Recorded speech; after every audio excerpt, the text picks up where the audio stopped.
log, stardate 3210, just before tea time. Our mission to prove that there's life after school, to look at a galaxy of games, to meet the stars of Silicon, to discover what's new in Microland. This is Prune, your friendly used computer, and these are the voyages of the Magic Micro Mission.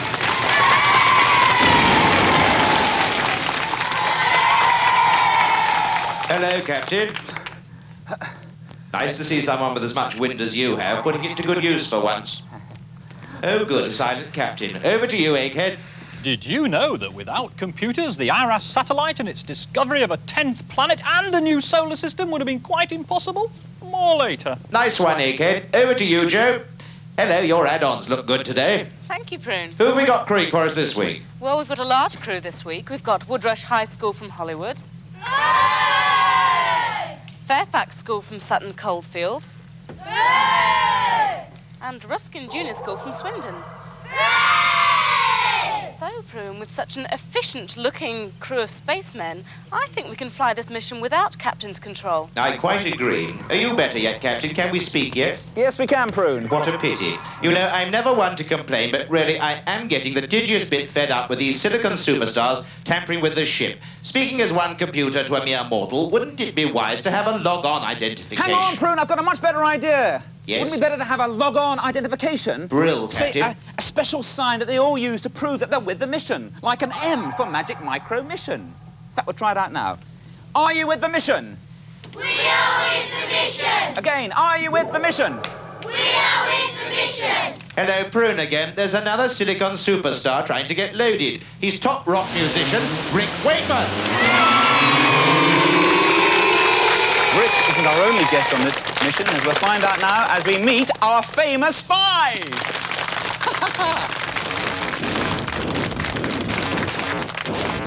And here is Mandy, who's locked in exciting aerial combat with Super Dogfight using the Commodore 64. And Julia's playing Jumping Jack on her Spectrum. And Leslie, too, is busy shooting down enemy aircraft. He's playing 3D Bomb Alley, and he's using the BBC microcomputer. And testing the 737 flight simulator are Robin and Captain Dick York, who actually flies with Orion Airways. Welcome aboard, Captain. Thank you very much, Adrian. Are you with the mission? I am with the mission. Phew! Well, apparently you actually fly 737s. We have 9 737s. 9? That's right. Gosh. Now, how does this, does it look realistic to you? Well, it's surprisingly realistic for such a small micro, really. And might you use something like this when you train pilots? Oh, certainly. Anything that enables or makes a pilot exercise scan, that means moving around from one instrument to another, is very, very useful. Right, well, I look forward to coming back to you and hearing how you've got on with this. OK, well, we're just about to crash it, so we better intervene and go a bit faster there. David Gunson is helping Stephen to road test Heathrow air traffic control using the Spectrum. David, are you with the mission? I'm with the mission. Oh, that's lucky. In actual fact, David is an air traffic controller, but with Birmingham Airport, and he's probably the only air traffic controller in Britain who's got his own hit record.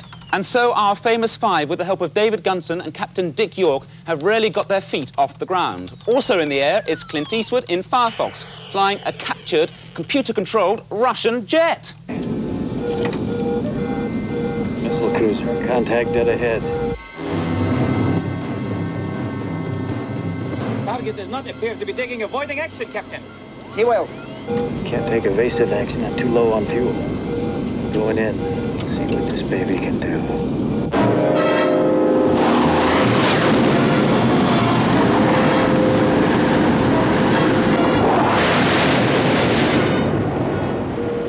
Now you go.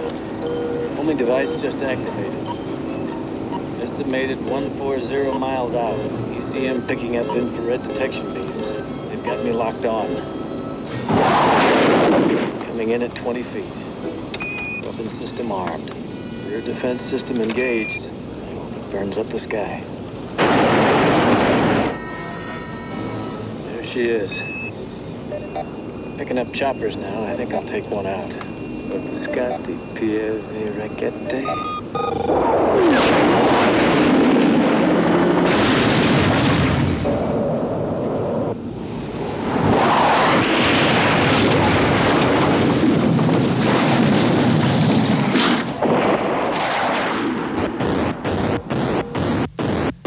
Usually you don't need to know where a computer keeps all its secrets, stored away in its little memory cells hidden inside the silicon chips. But just occasionally you might want to have a peek into one of those cells and see what code is stored there and perhaps even change the value. Several dialects of BASIC, the language that's used on most home computers and microcomputers, allow you to do this. There are two special commands called peek and poke, which do this trick. So let's have an example. Here you can see the letter A has been written into the screen memory from one of the silicon chips somewhere in the system. Now we know its address because I've looked up the row and column number for that screen using the computer manual, and the address is at 1444. So if we look into that address by commanding the thing to print out the value of peek 1444 and hit return, we see it's created the number 1. And 1, in fact, is the code for the letter A. We can check that now by altering the memory of a neighbouring cell. For instance, we can now write the command POKE, location 1446, missed a bit there, let's go back a bit, comma 1, and hit return, and we've produced an A in a neighbouring cell. And of course we can change the values quite easily. If I want to change that A, for instance, to a G, I look at the code for G, which is 7 in this case, and I can poke that value in. So let's try that again. POKE, location 144, comma 7, hit return, and we've changed the A to a G. This is a very useful technique for speeding up some of your graphics programs in faster action games. But you've got to be careful. You can always peek into a computer without any problem, but computers get very ticklish about being poked about too much. And in fact, it's possible to damage your programs and even damage the machine. Do you hear that, Prune? Yes. So be very careful about this. What you have to remember is you can always peek, but be careful how you poke. This is Egghead logging off. And I always thought Peek and Poke was a rock group. But now for something really fab, terrific and brill. That's enough about me. No, actually, it's the Magic Micro Mission's Micro Hits, in which we take a peek at various computer games around at the moment. So take it away, First Officer Joe. Coleco's racing car game, Turbo, is played on an expander. You have a real steering wheel and an accelerator pedal on the floor. Just like the arcade game, but you don't have to put money in the slot. Another Coleco game is Smurf. Your job is to rescue the lovely Smurfette, who's imprisoned in a forbidding castle.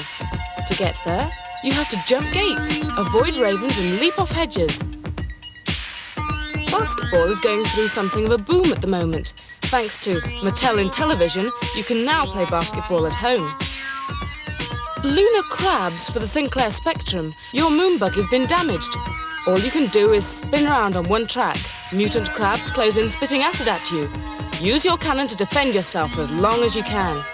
Splat, another game for the Spectrum. It's a maze game with a difference. The maze moves too. Take care as you hunt for tufts of grass and fruit, or you'll be splattered against the walls. And also on the Spectrum is 3D tanks. Use your howitzer gun to pick off tanks as they cross a bridge. You can control the elevation of the gun, but watch out for return fire from the tanks. And now it's time for Rick Wakeman. Excusez-moi, Captain, but the ship is about to enter a galactic tunnel of deep adverts. May I suggest that you hang on to your peripherals? But don't lose the force, because Rocking Rick Wakeman will be back in part 2.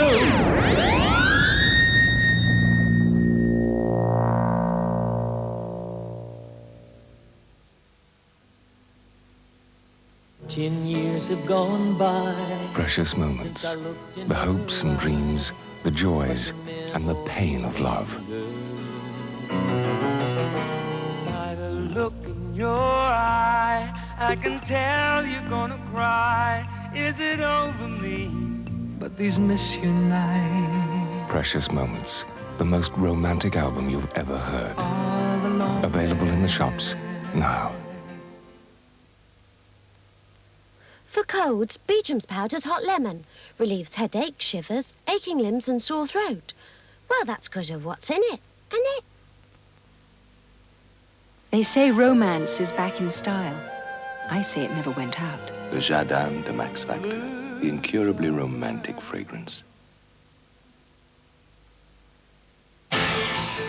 Emergency service, what number are you calling from? Please, there's somebody in my house. Is that the police? Of the millions of telephone calls made every day in Britain, one number, 999, is used as much as 35,000 times a day. Fire service. probably the most effective emergency service in the world. What service do you require? Telephones save lives, and British Telecom is dedicated to maintaining and improving this vital service. It's one of the ways British Telecom will continue to help people now and in the future in a push-button world, because British Telecom is the power behind the button.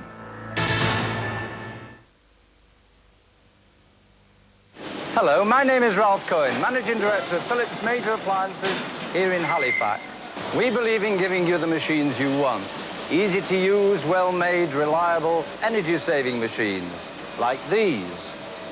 Machines of this caliber deserve an outstanding washing powder.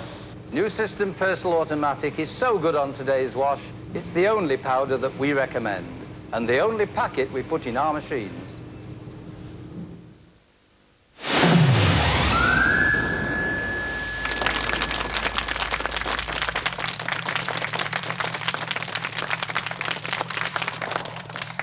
In a minute, I shall be talking to Rick Wakeman. But first, Time Warp.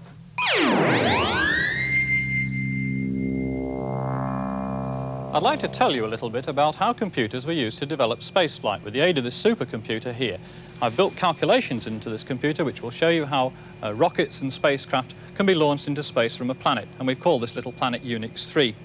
At the beginning of World War II, the first computers were actually used to calculate the paths of rockets and shells for use during the war. And we can simulate that effect by setting up a path of very low energy by pressing this continue button. There you see the path of the shell going across a short range on the planet. By the end of World War II, the great powers had moved on to bigger things than ballistics. They'd moved on to intercontinental ballistic missiles, and these had to travel great distances across the Earth, so you needed a lot more energy to launch the objects. So let's see what happens in this case. More energy gives a longer range. There it goes, bang, right in the middle of somebody else's continent, a rather nasty thought. But what happens if I keep increasing the energy used to launch the rocket? Well, we can see that in the third example. Here it goes, much lower elevation, and it's going right round the planet. Doesn't appear to be coming down at all, and in fact it's not. The rocket is actually going into an orbit, a closed orbit around the Earth. Here we've got orbital spaceflight of the type that was developed at the end of the 1950s. And of course, if I kept on increasing the energy, those orbits would eventually escape and you could move out into interplanetary space and have true spaceflight. And of course, true spaceflight really does need computers. They're needed for navigation, for communication, and also for controlling the spacecraft. The computers have to be very fast and accurate, but above all, they have to be very small. They have to be miniaturized to get them inside the rather small rockets.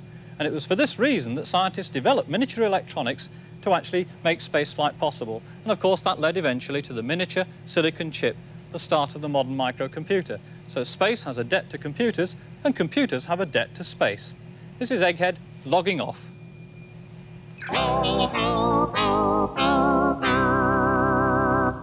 Welcome aboard, Rick. Thanks very much. Our Silicon superstar, Rick Wakeman, is one of the most influential keyboard players in rock music today. But if you're the one person your side of Watford who doesn't know him, here he is with his video, I'm So Straight, I'm a Weirdo.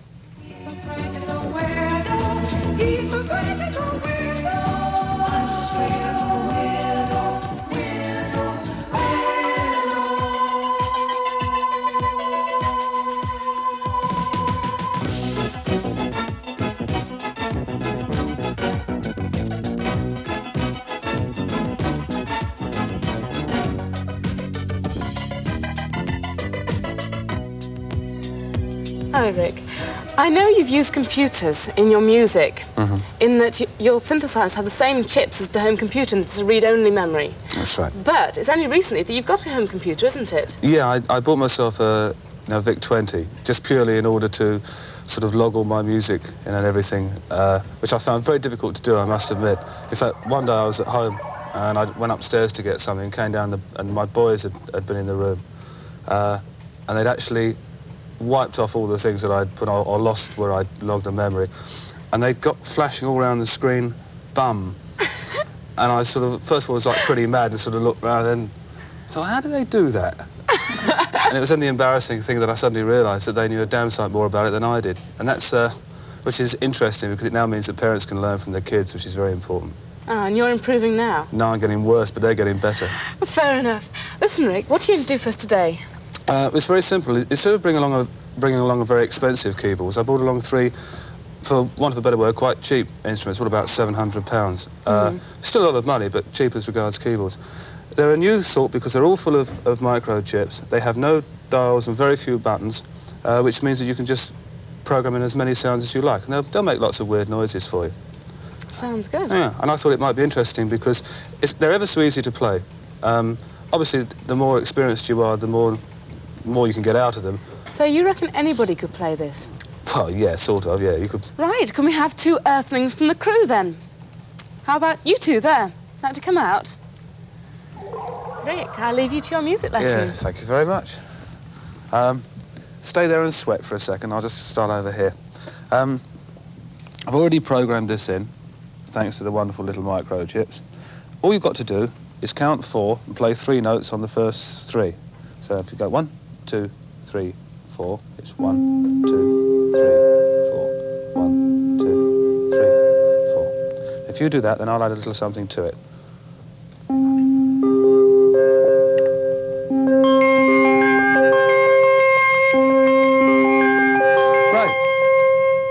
Take over my job. Hang about for a second. Yours is a similar sort of thing, only easier. Or more difficult if you can't play it as well. It's those 3 notes there, counting 4. 1, 2, 3, 4. 1, 2, 3, 4. 1, 2. Okay? Do you want to have a go? 2, 3, 4. 1, 2, 3. Great. Right, hold it for a second. We'll try those 2 together, and if it works, then I can join in. And, okay? 1, 2, 3, 4.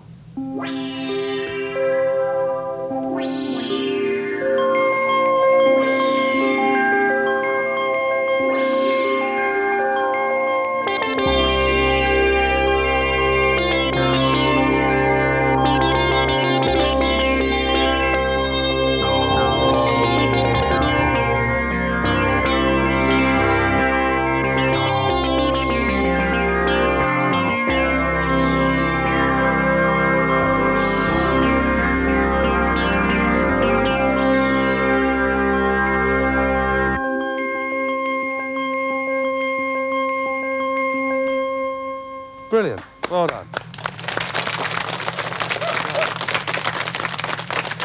And now it's time for our famous 5's verdicts on the games. Right, Julia, how did you get on with this one then? Jumping Jack. It's good. It's good. Now, what's the object of it? Well, there's a man, and he's got to get to the top, and there's these moving lines, and there's gaps in the lines. What happens with the gaps in the lines? Well, if you're on the line that the gap's coming towards, you fall through. Ooh. But if there's a gap at the top, you have to jump and get through. So you either jump through them or fall through them. Now, what happens when you get to the top? Do you go to a different game, or is it? You get a different set. And what does it do when you get to the different set? Well, it's hard on a different set because there's these choppers and snakes and buses and aeroplanes coming towards you. And you kind of run-of-the-mill, trying to destroy you, sort of things. Do you think it's good? Have you enjoyed playing it? Yes. You have. How many would you give it out of 5 then? 4. 4 out of 5? That's fantastic. Great. Mandy, what do you think of Super Dogfight? Not much. Oh, why? Well, it's not really very good. OK, you've got aeroplanes, but they might as just well be bananas. I mean, they don't act like aeroplanes, you know, you can't stall or crash or anything. Well, one of them doesn't seem to be doing very much anyway. Oh, that's because it's a 2-player game, and if one player plays, the other one stays still. You also don't seem to have a score. Why is that? Well, it's on the other screen. When you finish the game, it tells you the score, but it doesn't keep running total. Oh, I see. And how do you score? Well, you shoot the other one.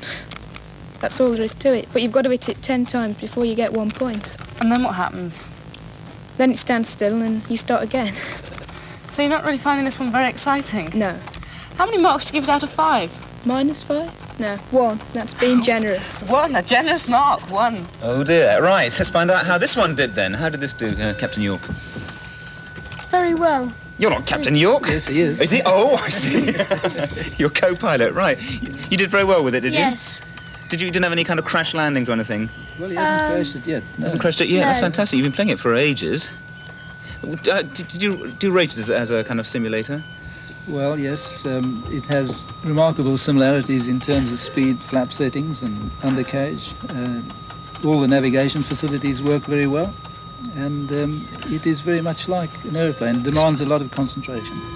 Right, and what can go wrong with this? I mean, obviously, in reality, if something goes wrong, you're in big trouble. But on this... Well, we haven't seen it go wrong yet because Robin seems to know how to fly it. You couldn't rig it up so we could see what happens when you go wrong? Does the whole screen... Yes, What have we got here now? this is, you've got 4, when you've finished a game, you've got 4 options. You can start from your present position, if you've landed, then that's taking off, and then if you're up in the air and you crashed, you carry on from there, except 1,000 feet higher. Or you can have a new position, and you type in your new position. You can start from the takeoff, or when you're landing, or if you have option 5, which is the new layout, you have to reload the Sounds awfully set. complicated. Do they give you a couple of parachutes with this, by the way, or not? No. They don't. That's not much use then. Just a handkerchief will do, I suppose. How do you reckon the graphics are good, Captain? Yeah. Graphics are very good, yes. Realistic? Very realistic. And the other thing, of course, that's similar to an aircraft is it's got a big, thick manual. Yes, I had a look at that before, actually. Which you have to read carefully. Thoroughly to understand. But Well, it is good. How many would you give it out of 5, then? Personally? Yes. Oh, I guess 4. 4? That's very generous. And 5. And 5? Yeah. My word, they are doing well today. 4 and 5. Leslie, what do you think of 3D Bomb Alley? Well, the graphics are good. I like the way when the ship's coming towards it gets bigger. The ship or the aeroplane? Oh, yeah, the airplanes. Ah. The ships tell you how many men you've got. So if you've got 3 ships and get blown up like I just did there, means I've got 1 ship left. It's very colourful. Yeah. You just have to hit those planes that are coming overhead? Yeah, without they dropping the bombs. Ah, are you getting bored of this game yet? No, it's still keeping me happy. Do you think you'd buy it? Yeah. So how many marks do you give it out of 5? I reckon I'll give it 5. Here we have David Gunson and Stephen playing air traffic control Heathrow. What was this like then, David? It's a complicated game. It really is. It's very, very realistic in a way. The problem with it is that you have to learn to go at basic speeds first, and that could possibly become a little bit boring. But as soon as you start to move up on levels, it's very good, very good. Does it take you back to your work? I mean, is it same problems you get at work? They don't respond quite as quickly, but they don't speak back to you, which is rather nice.